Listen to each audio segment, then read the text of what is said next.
Hello guys, আসসালামু আলাইকুম। আশা করি সকলেই ভালো আছেন।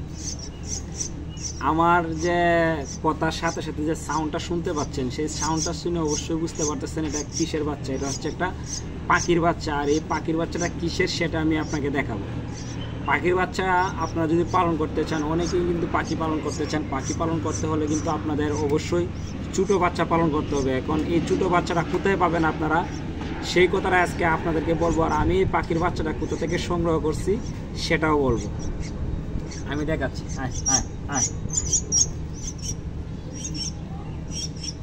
এই যে আমার হাতে যে পাখির বাচ্চাটা দেখতে পাচ্ছেন, এটা কিসের বাচ্চা বলেন তো? এই যে বাচ্চাটা বলেন, যারা পাখি পালন করেন তারা তো অবশ্যই বলতে পারবেন যে এটা কিসের বাচ্চা। এই যে দেখেন, একদম পাকনা সাকনা না, একেবারে গার্সেলার মতো। দেখেন, গার্সেলা মুরগির মতো। এটা কিসের বাচ্চা বলেন তো দেখি? এটা হচ্ছে শালিক পাখির বাচ্চা। বাদ শালিক, যেটা কালো হয়, লালটা না। কিন্তু আমাদের দেশে কিন্তু দুই ধরনের শালিক পাখি পাওয়া যায়। একটা হচ্ছে লালচে হয়, বড় হইলে লালচে মানে কুড়া রঙের। আর একটা হচ্ছে যে এরকম কালো হয়, এটা হচ্ছে বাদ শালিক। আর ওটা হচ্ছে শালিক পাখি। এই যে শালিক পাখি আরেকটা বাচ্চা আছে, আমি দেখাচ্ছি। তুই আয় আয় আয় আয় আয় আয়। এই যে দেখেন, দুটা পাখির বাচ্চা, ঠিক আছে? এই যে দুটা পাখির বাচ্চা দেখেন কত সুন্দর, দেখছেন?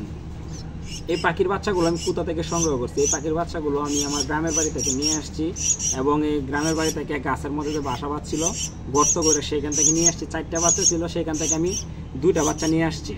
এই যে দেখেন পাখিগুলো কত সুন্দর। এই যে অলরেডি কিন্তু ওদের মনে হয় 27টি দিন বয়স হয়েছে। এরকম পাখনা ফাঁকনা উঠে নাই। আর কয়দিন পরে ইনশাল্লাহ 10 দিন পরে ইনশাল্লাহ আশা করতেছি যে ওদের পাখনা উঠে যাবে। আর এরকম পাখি যদি আপনি ট্যাম করাতে চান তাহলে কিন্তু ওরা ট্যাম করবে। হাতে খাবার দিতে হবে, যে কোনো কিন্তু হা করতেছে, ওদের ক্ষুধা লাগছে, ওদের কিন্তু একটু খাওয়াইছি।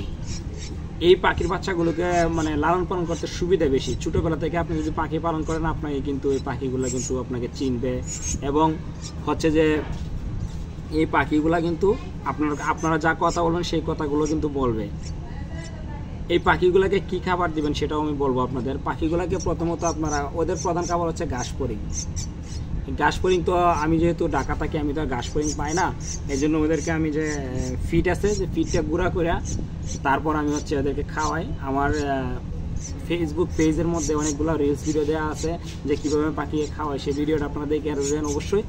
আর হচ্ছে যে আমি যারা পাখি পালন করতে চান, বাজার থেকে বড় পাখি কিনে না এনে আমি আপনাদেরকে পরামর্শ দেবো যে আপনারা গাছ থেকে সংগ্রহ করেন বাচ্চা, অথবা বাজার থেকে বাচ্চা পাখি কিনে নিয়ে আসেন। এদের টেম করলে আপনারা অবশ্যই পাখিকে সহজে কথা বলা শেখাতে পারবেন। আর এই শালিক পাখি কিন্তু প্রচুর পরিমাণে কথা বলে, আর মানুষের মতো করে কিন্তু কথা বলে।